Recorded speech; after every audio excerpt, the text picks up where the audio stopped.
चलिए स्टार्ट करते हैं। आज होमवर्क का कितना दिन का है? 7वां दिन का होमवर्क है ना, हिस्ट्री का।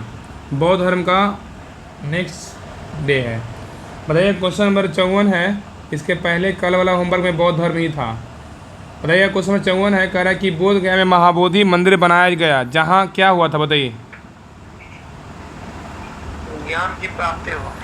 हाँ, तो कह रहा है कि बोध गया में महाबोधि मंदिर बनाया गया, जहाँ क्या हुआ था? तो गौतम बुद्ध की ज्ञान की प्राप्ति हुई थी। कहा गौतम बुद्ध को क्या हुआ था? ज्ञान की प्राप्ति हुई थी। तो कह रहा है कि बोध गया में 6 वर्ष की साधना के पश्चात 35 वर्ष की आयु में महात्मा बुद्ध की वैशाख पूर्णिमा की रात एक पीपल के वृक्ष के नीचे ज्ञान की प्राप्ति हुई थी। ठीक है, तो याद रखिएगा कि बोध गया में 6 वर्ष की साधना के पश्चात 35 वर्ष की आयु में महात्मा बुद्ध को वैशाख पूर्णिमा की रात को एक पीपल के वृक्ष के नीचे ज्ञान की प्राप्ति हुई थी। चलिए, क्वेश्चन नंबर 55 पे कह रहा है कि बोध गया में बोधि वृक्ष अपने वंश की किस पीढ़ी का है? बताइए। पंचम पीढ़ी का है। बोध गया में बोधि वृक्ष अपने वंश की इस पीढ़ी का है, तो पंचम पीढ़ी का है। तो कह रहा है कि महाबोधि मंदिर में स्थित वर्तमान बोधि वृक्ष वही नहीं है जिसके नीचे बैठकर महात्मा बुद्ध ने ज्ञान प्राप्त किया था। वंशों के अनुसार उस मूल वृक्ष को 7वीं शताब्दी में सम्राट शशांक ने नष्ट करा दिया था। देखिए, शशांक जो था ना, वो नष्ट करा दिया था। अब वर्तमान वृक्ष जिसे हम देख रहे हैं वह 5वीं पीढ़ी का वृक्ष है, जिसे अलेक्जेंडर कनिंघम ने लगाया था। और यह वृक्ष पूरी तरह संरक्षित है और केवल इससे गिरी हुई पत्तियों को ही छूने एवं उठाने का अधिकार है। ठीक है, याद रखिएगा। तो जिसे जो गौतम बुद्ध ज्ञान प्राप्ति किए थे ना, वो वृक्ष को कटवा दिया था। कौन कटवाया था? वो कटवाया था, कौन कटवाया था? शशांक नष्ट करवा दिया था, शशांक। और उसके बाद जो अभी वर्तमान जो वृक्ष है ना, वो पीपल वाला, वो क्या है? तो ये किसका है? अलेक्जेंडर कनिंघम ने लगाया था। ठीक है, अभी भी पता है, जब पत्ता गिरता है तो लोग पता है रख लेता है, हम उसको पैर छू के रख लेगा तुरंत। एक भी पत्ता आपको नहीं नीचे दिखेगा, एक भी पत्ता नहीं, बहुत कम दिखेगा आपको। चलिए आगे देखिए, कह रहा है 56 नंबर क्वेश्चन, कह रहा है निम्नलिखित में से कौन सा बौद्ध पवित्र स्थल निरंजना नदी पर स्थित है? बताइए। तो क्या है? तो बोध गया है। कह रहा है कि निम्नलिखित में से कौन सा बौद्ध पवित्र ग्रंथ निरंजना नदी पर स्थित है? तो बोध गया है। क्या है? बोध गया। चलिए आगे देखिए, कह रहा है कि पवित्र बौद्ध स्थल बोध गया, जहाँ गौतम बुद्ध को सर्वप्रथम ज्ञान प्राप्ति हुआ था, वो निरंजना नदी पर स्थित है। आधुनिक फल्गु नदी को ही पूर्व में निरंजना के नाम से जानते थे, और यह नदी 2 छोटी धाराओं निरंजना एवं मोहना के मिलने के बाद बनती है। चलिए, क्वेश्चन नंबर 57 पे कह रहा है कि बुद्ध के उपदेश किससे संबंधित है? बताइए। क्या होगा? आचरण की शुद्धता और पवित्रता से है। तो कह रहा है कि बुद्ध के उपदेश किससे संबंधित है? तो आचरण की शुद्धता एवं पवित्रता से संबंधित है। चलिए आगे देखिए, कह रहा है कि महात्मा बुद्ध के उपदेश आचरण की पवित्रता एवं शुद्धता से संबंधित है, और बुद्ध के उपदेशों में आत्मा संबंधी विवाद नहीं है। अधार्मिक कर्मकांडों की बुद्ध में आलोचना की है। ठीक है, चलिए आगे आइए। चलिए क्वेश्चन नंबर 58 पे कह रहा है कि निम्नलिखित में से कौन बुद्ध के जीवन में ही संघ प्रमुख होना चाहता था? बताइए, कौन होना चाहता था? देवदत्त। कह रहा है कि निम्नलिखित में से कौन बुद्ध के जीवन काल में ही संघ प्रमुख होना चाहता था? तो देवदत्त। आगे कह रहा है कि देवदत्त जो है ना, बुद्ध का चचेरा भाई था। जो देवदत्त था वो बुद्ध का चचेरा भाई था, और वह पहले उनका अनुगत बना और फिर उनका विरोधी बन गया, और वह बौद्ध संघ से बुद्ध को हटाकर स्वयं संघ का प्रधान बनना चाहता था, किंतु उसे इसमें सफलता नहीं मिली। वस्तुतः देवदत्त उसी दिन से संघ का प्रधान बनने की सोचने लगा था जब वह पहले भिक्षु बना था। चलिए क्वेश्चन नंबर 59 पे कह रहा है कि गौतम बुद्ध ने अपनी मृत्यु के उपरांत बौद्ध संघ के नेतृत्व के लिए निम्न में से किसे नामित किया था? उपयुक्त में से कोई नहीं। चलिए इसका डिटेल पढ़ते हैं। कह रहा है कुशीनारा में मल्लों के सालवान में विश्राम के दौरान अपनी मृत्यु से पूर्व बुद्ध ने भिक्षुओं को निकट बुलाकर धर्मोपदेश दिया। आनंद जो था ना, शायद तुम ऐसा सोचो कि हमारे शास्त्रा चले गए, अब हमारा शास्त्रा नहीं है। आनंद, ऐसा मत समझना, मैंने जो धर्म और नियम विनय किए हैं मेरे बाद भी वे तुम्हारे शास्त्रा होंगे। इस प्रकार स्पष्ट है कि बुद्ध ने अपनी मृत्यु के उपरांत बौद्ध संघ के नेतृत्व के लिए किसी को भी नामित जो है ना नहीं किया था, बल्कि अपने उपदेशों, धर्म एवं विनय को ही मार्गदर्शक बताया था। चलिए क्वेश्चन नंबर ये 60 पे कह रहा है कि अष्टांग मार्ग की संकल्पना का अंग जो है ना क्या है, बताइए। धर्मचक्र परिवर्तन सूत्र की विषय वस्तु का। तो कह रहा है कि अष्टांग मार्ग की संकल्पना का अंग जो है ना वो क्या है, इसका सही उत्तर होगा ऑप्शन नंबर डी, धर्मचक्र प्रवर्तन सूत्र की विषय वस्तु का होगा। तो कह रहा है कि अष्टांग मार्ग की संकल्पना अंग क्या है, तो धर्मचक्र प्रवर्तन सूत्र की विषय वस्तु का है। आगे कह रहा है कि गौतम बुद्ध ने चतुर्थ आर्य सत्य में दुख निरोध का उपाय बताया, इसे दुख निरोधा गामिनी प्रतिपदा कहा जाता है। इसे मध्यमा प्रतिपदा या मध्यम वर्ग भी कहते हैं। इस मध्यमा प्रतिपदा में 8 सोपान हैं, इसलिए इसे अष्टांगिक मार्ग भी कहते हैं। ये 8 सोपान है: सम्यक दृष्टि, सम्यक संकल्प, सम्यक वाक्य, सम्यक कर्मात, सम्यक आजीव, सम्यक व्यायाम, असम्यक स्मृति एवं सम्यक समाधि। अष्टांगिक मार्ग धर्मचक्र प्रवर्तन सूत्र की विषय वस्तु का अंग है। चलिए क्वेश्चन नंबर ये 61 पे कह रहा है कि गौतम बुद्ध के बारे में इनमें से क्या सत्य है, बताइए। इसमें बॉक्स पड़ गया। इसमें दिया हुआ है ना, इसका देखिए कह रहा है, इसमें कह रहा है कि इसमें स्टार्ट देखिए बॉक्स को पढ़ते हैं। तो कह रहा है कि महात्मा बुद्ध कर्म सिद्धांत में विश्वास रखते थे, ठीक है। जो महात्मा बुद्ध थे ना वो कर्म सिद्धांत में विश्वास रखते थे और वे आत्मा विश्वास ना करते हुए पुनर्जन्म में विश्वास करते थे। और बुद्ध के अनुसार चेतना मतलब कर्म फल का पुनर्जन्म होता है। वे निर्माण प्राप्ति में विश्वास रख करते थे, किंतु ईश्वर की सत्ता में वे विश्वास नहीं करते थे। अतः कथन 1 और 3 क्या है, सही है। जो किसी विकल्प में जो है नहीं है, तो इसका क्या उत्तर होगा, 1 और 3 क्या है, तो सही है, ठीक है। जो ऑप्शन में क्या था, ये पहला ऑप्शन में था ना, पहला क्या था कि वे कर्म में जो है ना विश्वास करते थे, ठीक है।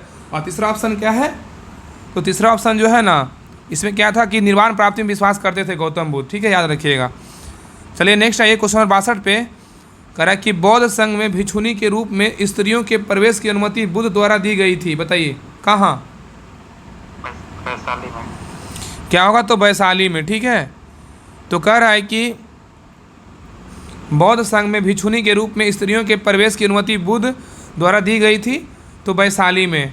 आगे कह रहा है कि अपने प्रिय शिष्य आनंद के कहने पर बुद्ध ने वैशाली में स्त्रियों को बौद्ध संघ में भिक्षुनी के रूप में प्रवेश की अनुमति प्रदान की थी। और बौद्ध संघ में सर्वप्रथम शामिल होने वाला स्त्री बोलेगा तो कौन थी, तो महाप्रजापति गौतमी थी, जो बुद्ध भगवान की बना मौसी थी शायद। चलिए आगे कह रहा है त्रिपिटक क्या है, बताइए।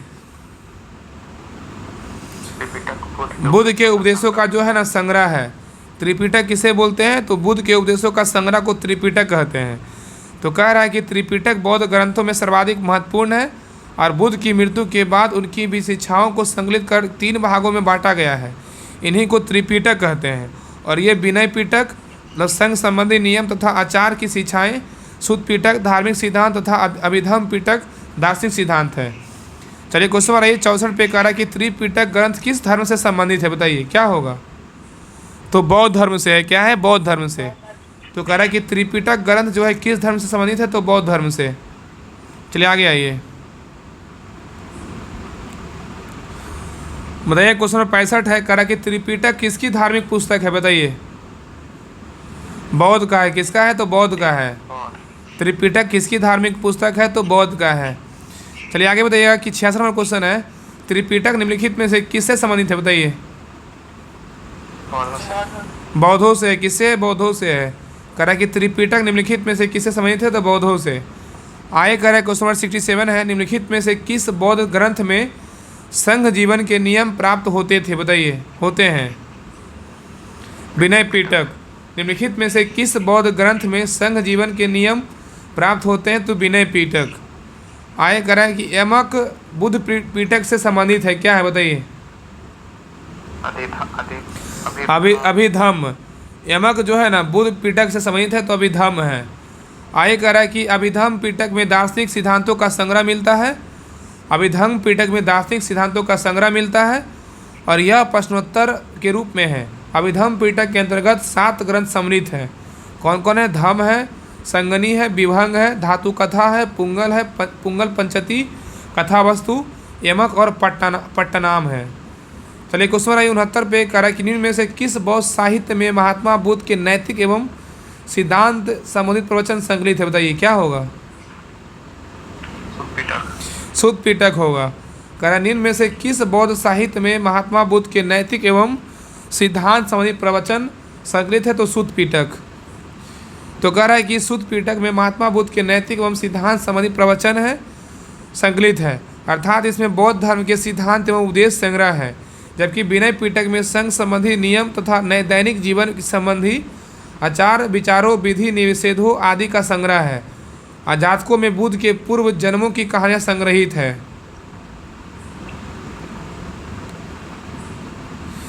चलिए क्वेश्चन नंबर 70 पे करा कि बौद्ध धर्म में त्रिरत्न का क्या अभिप्राय है? बताइए। सत बुद्ध धर्म संघ है। क्या है? बुद्ध धर्म संघ है। जितना इसमें दिया हुआ है ना घटनाक्रम में बौद्ध धर्म से जितना रिलेटेड क्वेश्चन दिया हुआ है, इससे ज़्यादा ना एग्जाम में कभी पूछने वाला है ही नहीं। हर एक प्रकार से क्वेश्चन क्रिएट करके दे दिया है इस बुक में। देख रहे हैं कि कल भी घटनाक्रम में मतलब होमवर्क में बौद्ध धर्म ही था और अभी भी जो है ना बौद्ध धर्म ही चल रहा है। टोटल टॉपिक बौद्ध धर्म का ही है। अभी क्वेश्चन लगभग कम से कम 150 क्वेश्चन है। तो सोचिए कि आपको बौद्ध धर्म से इससे ज़्यादा जो है ना आपको क्वेश्चन देखने को मिलेगा ही नहीं। उसको जितना बार चाहिए उतना बार रिविजन कीजिए। तो कह रहा है कि बौद्ध धर्म में त्रिरत्न का क्या अभिप्राय है? तो बुद्ध धर्म संघ है। ठीक है, याद रखिएगा। तो आगे कह रहा है कि बुद्ध धर्म एवं संघ बौद्ध धर्म के त्रिरत्न है और बुद्ध की मृत्यु के बाद उनकी शिक्षाओं को संकलित कर 3 भागों में बांटा गया है। इन्हीं को त्रिपिटक कहा जाता है और ये विनय पिटक, सूत पिटक तथा विधम्म पिटक है। चलिए आगे नेक्स्ट क्वेश्चन में 71 कह रहा है कि बौद्ध धर्म की विशेषता के संबंध में निम्नलिखित कथन में विचार करें। इसमें कौन सा कथन सही है? बताइए। एक तो बौद्ध दर्शन के बीच गौतम बुद्ध की शिक्षाओं को ही मिलता है। बुद्ध ने हमेशा दार्शनिक समस्याओं में उलझने के बजाय इसमें दोनों जो है ना क्या है? सही है। ठीक है, जीने पर जोर दिया है। तो कह रहा है कि बौद्ध दर्शन की विशेषता के संबंध में कौन कौन कथन सही है? तो बौद्ध दर्शन का बीज गौतम बुद्ध की शिक्षाओं में ही मिलता है। सही है। अब बुद्ध ने हमेशा दार्शनिक समस्याओं को उलझने के बजाय मानवीय कष्टों से मुक्ति के लिए नैतिक जीवन जीने पर जोर दिया था। दोनों कथन क्या है? तो सही है। आगे कह रहा है कि बौद्ध दर्शन का बीज गौतम बुद्ध की शिक्षाओं में निहित है और महात्मा बुद्ध जो है ना महात्मा बुद्ध ने दुख तथा उनके समाधान से संबंधित 4 आर्य सत्य का प्रतिपादन किया था। इनके अनुसार दुख के मूल कारण अविद्या के विनाश का प्रमुख उपाय अष्टांगिक मार्ग है। इन्होंने हमेशा दार्शनिक समस्याओं में उलझने के बजाय मानवीय कष्टों से मुक्ति के लिए नैतिक जीवन जीने को जोड़ दिया था और बुद्ध मानवता को मुक्ति की ओर ले जाना चाहते थे। इस प्रकार जनता तक अपनी शिक्षा का प्रसार करने के लिए पाली भाषा का उपयोग किया था। चलिए क्वेश्चन नंबर 72 पे कह रहा है कि प्राचीन भारत के बौद्ध मठों में पवरन नामक समारोह आयोजित किया जाता था, जो क्या है? बताइए।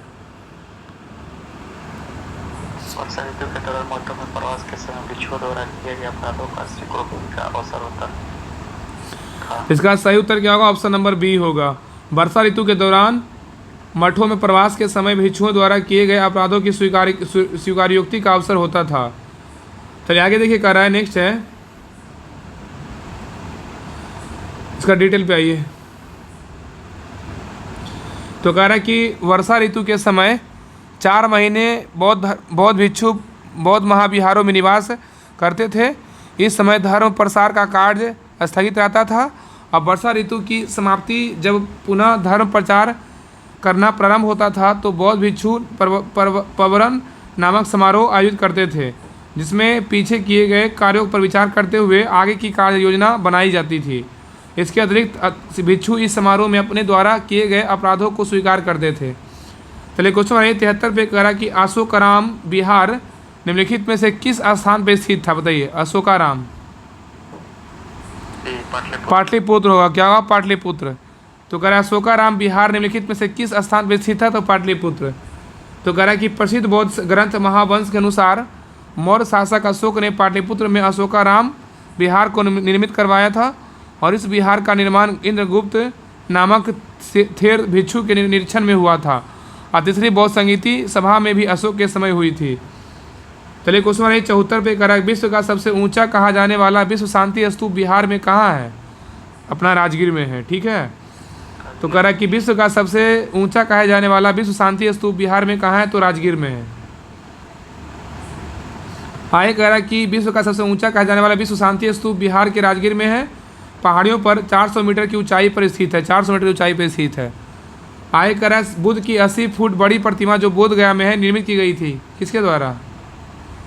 जापानियों के द्वारा। किसके द्वारा? जापानियों के द्वारा। तो कह रहा है कि बुद्ध की 80 फुट ऊंची बोधगया में स्थित प्रतिमा लाल ग्रेनाइट एवं बलुआ पत्थर से निर्मित है, जिसके निर्माण में 7 वर्ष का समय लगा। और यह प्रतिमा जापान में दाई जोकोई संप्रदाय के सहयोग द्वारा निर्मित की गई थी। ठीक है, याद रखिएगा। चलिए आगे ये कह रहा है कि सर्वप्रथम स्तूप शब्द कहाँ मिलता है, बताइए। ऋग्वेद। सर्वप्रथम जो है स्तूप शब्द कहाँ मिलता है? तो ऋग में मिलता है। कहाँ मिलता है? ऋग्वेद में। ठीक है, चलिए आगे आइए। तो कह रहा है कि सर्वप्रथम स्तूप शब्द का वर्णन ऋग्वेद में प्राप्त होता है। इसके अतिरिक्त अर्थवेद, वाजंत्री संहिता, तैत्तिरीय ब्राह्मण संहिता, पंचविंश ब्राह्मण आदि ग्रंथों में स्तूप के संबंध में जानकारी मिलती है। स्तूप का शाब्दिक अर्थ होता है किसी वस्तु का ढेर होता है। चलिए क्वेश्चन नंबर ये 77 पे कह रहा है कि वह स्तूप स्थल जिसका संबंध भगवान बुद्ध के जीवन की किसी घटना से नहीं रहा है वह है, बताइए क्या है? सांची नहीं, लेकिन सारनाथ, बोध गया, कुशिनारा जो है ना बौद्ध से संबंधित है, बुद्ध से संबंधित है। तो कह रहा है कि बोध गया का स्तूप जो है ना स्थल बुद्ध की ज्ञान प्राप्ति से है, और सारनाथ धर्मचक्र प्रवर्तन तथा से है, तथा कुशीनगर बोलेगा तो कुशिनारा बुद्ध की मृत्यु संबंधित है, जबकि सांची स्तूप के जीवन की किसी भी विशेष घटना से जो है संबंधित नहीं है। आगे कह रहा है कि प्राचीन भारत के संदर्भ में निम्नलिखित कथनों पर विचार कीजिए। इसमें कौन सा कथन सही है, बताइए। तो कह रहा है कि प्राचीन भारत के संदर्भ में निम्नलिखित में से कथनों में विचार कीजिए कौन सा कथन सही है। तो केवल इसमें 2 सही है। स्तूप आमतौर पर अवशेषों का निक्षेपागार होता था, यही बिल्कुल सही है। ठीक है, इसका केवल 2 सही है। चलिए आगे आइए। तो कह रहा है कि भरूत स्तूप एवं सांची, तो कह रहा है ना कि स्तूप की संकल्पना बौद्धों से पूर्व की है, और स्तूप शब्द का उल्लेख ऋग्वेद, अर्थवेद, वाजंत्री संहिता, तैत्तिरीय संहिता आदि ग्रंथों में मिलता है। कथन एक सही नहीं है। स्तूप आमतौर पर अवशेषों का निक्षेपागार था, जिसमें मृतकों के अवशेष एवं राख को रखा जाता था, और मोक्ष प्राप्ति के उद्देश्य से भगवान की पूजा करने की समानता जन की गहरी आस्था के परिणाम स्वरूप स्तूप ने आगे चलकर अपना संकल्प अर्पित संरचना स्वरूप प्राप्त किया। चलिए क्वेश्चन नंबर 79 पे कह रहा है कि निम्नलिखित स्तूपों में से सही तैथिक क्रम मतलब क्या है, बताइए। इसका डिटेल पढ़ते हैं, देखिए।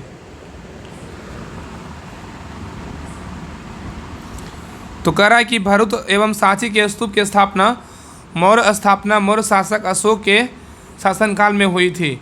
और धमेक स्तूप की संरचना का निर्माण मूलतः अशोक के शासनकाल में हुआ था, जिसे गुप्त काल 500 ईसा पूर्व में स्थापित कर वर्तमान में स्तूप बना। अमरावती स्तूप का निर्माण सातवाहन काल में समय में हुआ था।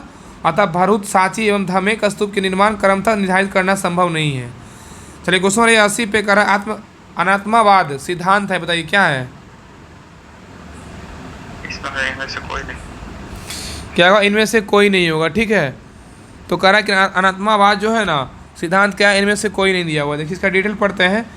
कह रहा है कि बौद्ध दर्शन में अनात्मावाद का सिद्धांत गौतम बुद्ध के प्रतीत समुत्पाद के सिद्धांत से ही सिद्ध होता है। इसे नैरत्मावाद भी कहा जाता है। कुछ विचारकों के मतानुसार आत्मावाद का सिद्धांत केवल आत्मा पर लागू होता है। वस्तुतः इससे आत्मा और भौतिक जगत दोनों ही व्याख्या होती है। जब गौतम बुद्ध सर्व अनात्मक कहते हैं तो इसका अर्थ है कि किसी नित्य चेतन या जड़ तत्व का अस्तित्व नहीं है। ना तो आत्मा जो है ना नामक नित्य द्रव्य का अस्तित्व है, और ना ही भौतिक पदार्थ का नामक जड़ द्रवता, एकता, तदात्म एवं नित्यता आदि कल्पना का मात्र है।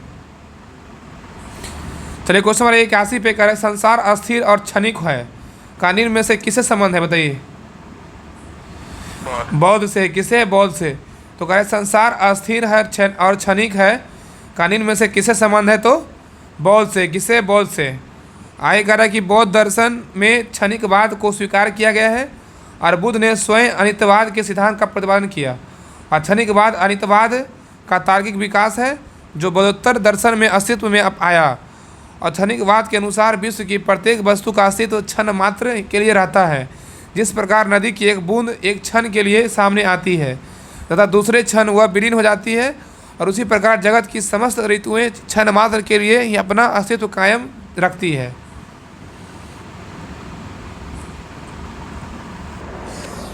83 नंबर क्वेश्चन कह रहा है कि निम्नलिखित में से किसे एशिया के ज्योतिपुंज के तौर पे जाना जाता है, बताइए किसे कहते हैं।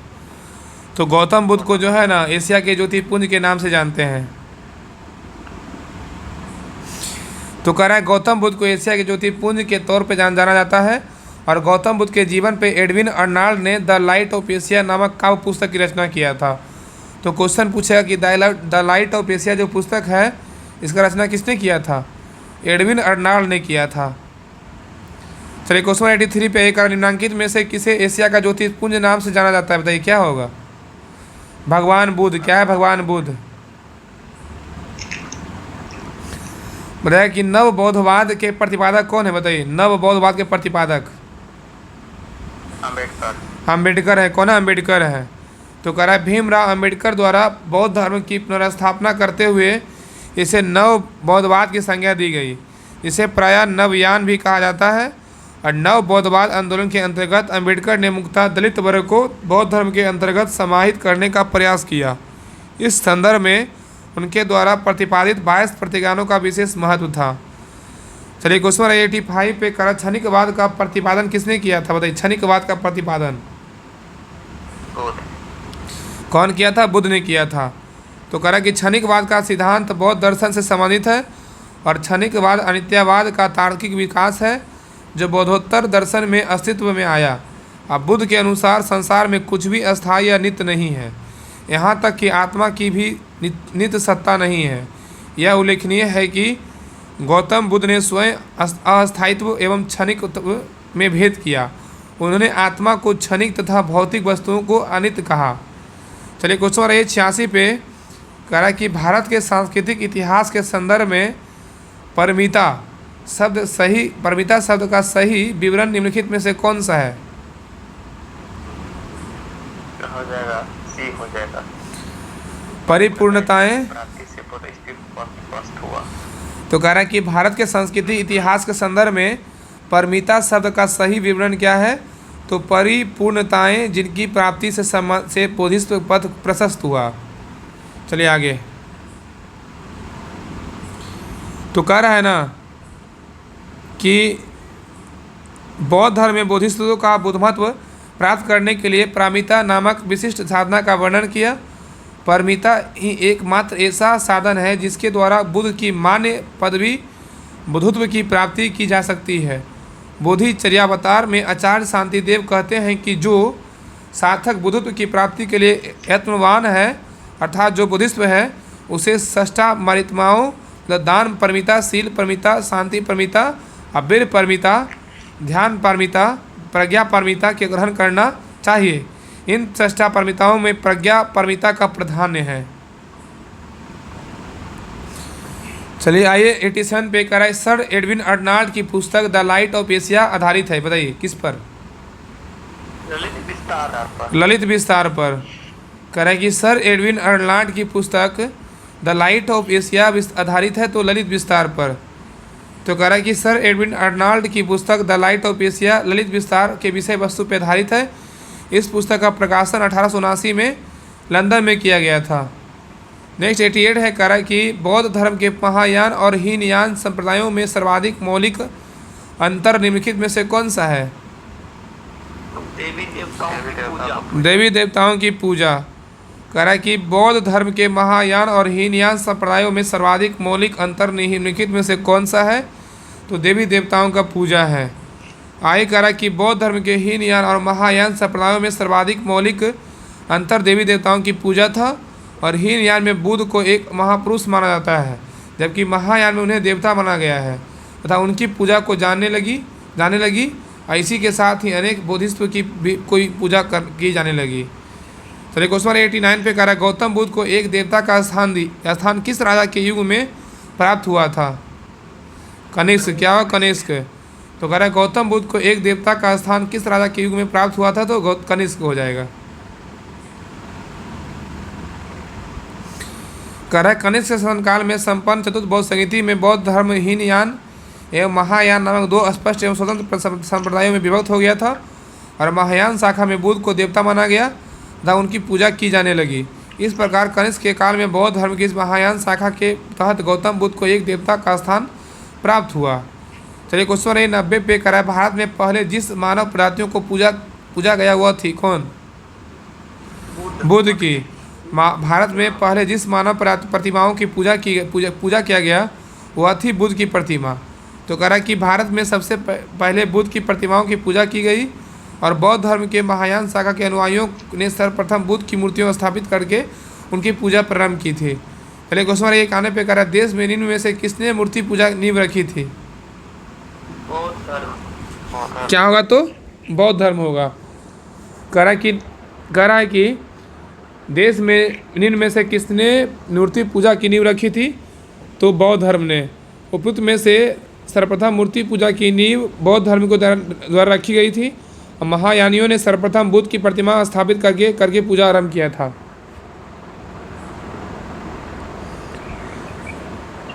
चलिए क्वेश्चन नंबर 92 पे करा है, गंधार शैली की मूर्ति कला में बुद्ध के सारनाथ में हुए प्रथम धर्मोपदेश से संबंध प्रवचन का मुद्रा का नाम क्या है? बताइए। धर्मचक्र है। क्या है? धर्मचक्र। कह रहा है गंधार शैली की मूर्ति कला में बुद्ध के सारनाथ में हुए प्रथम धर्मोपदेश से संबंध प्रवचन मुद्रा का नाम क्या है? तो धर्मचक्र।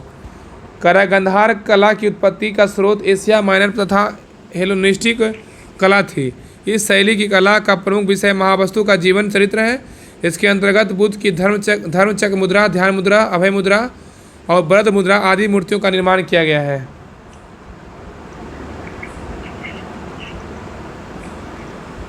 चलिए आगे आइए।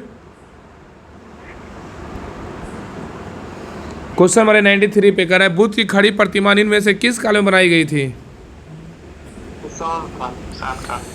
कुषाण काल में। बुद्ध की खड़ी प्रतिमा निम्न में से किस काल में बनाया गया था? तो कुषाण काल में। किस काल में? कुषाण काल में।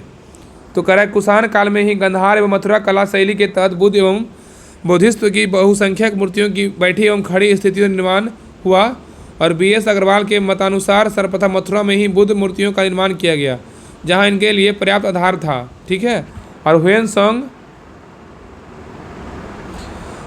के विवरण के अनुसार बुद्ध की प्रथम प्रतिमा कौशाम्बी में बनी थी, परंतु उनके अनेक विद्वान महात्मा बुद्ध की प्रथम प्रतिमा के निर्माण का श्रेय गंधार कला को देते हैं। अतः निश्चित तौर पर यह नहीं कहा जा सकता कि बुद्ध की प्रथम प्रतिमा जो है ना कहाँ बनी। बताइएगा। 94 कह रहा है कि बुद्ध की प्राचीनतम प्रतिमा किस शैली में प्राप्त होती? बताइए। आगे पढ़ते देखिए, इसका पढ़ते हैं। व्याख्या तो ऊपर दिया हुआ ये था, कुछ कोई अथी नहीं था, शैली कोई नहीं था। चलिए आगे। कह रहा है कि भगवान बुद्ध की प्रतिमा कभी कभी एक हस्त मुद्रा युक्त दिखाई गई है जिसे भूमि स्पर्श मुद्रा कहा जाता है। यह किसका प्रतीक है? बताइए।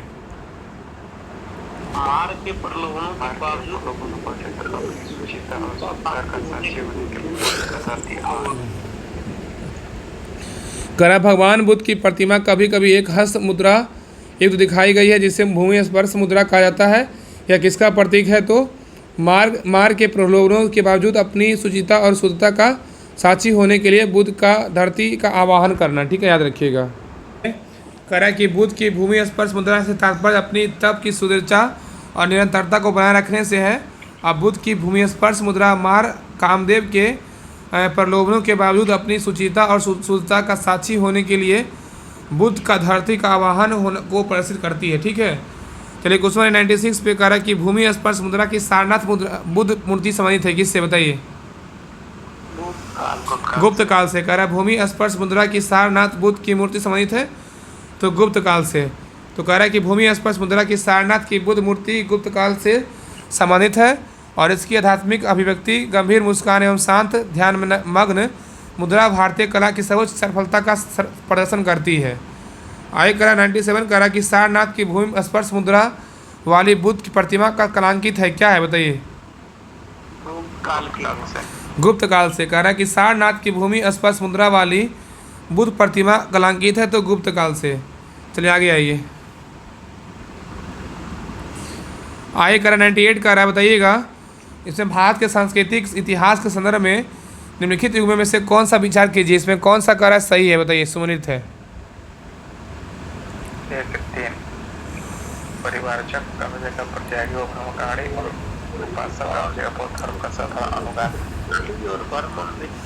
तो इसका जो है ना 1 और 3 क्या है? तो सही है। परिवारजक बोलेगा तो प्रत्यागी और भ्रमकारी हो जाएगा और उपासक बोलेगा तो बौद्ध धर्म का साधारण अनुगामी हो जाएगा।